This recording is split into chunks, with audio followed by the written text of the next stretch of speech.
what is a sanitary pad? Sanitary pad. Okay, let me explain. Sanitary pad is used to absorb the menstrual fluid so that it doesn't get on your clothes. A sanitary pad is worn between the underwear and the genitals in such a way that the absorbent middle part of the pad exactly covers the opening of the vagina. While using a pad, make sure to change it every 5 to 6 hours.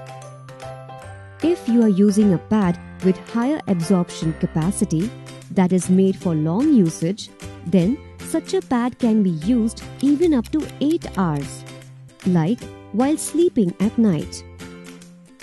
Once your periods start, you should always keep a few pads handy with you.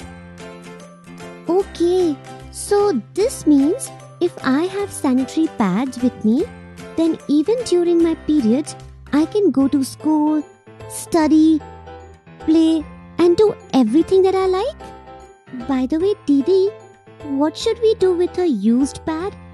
Can we throw it away? Don't throw it away like that.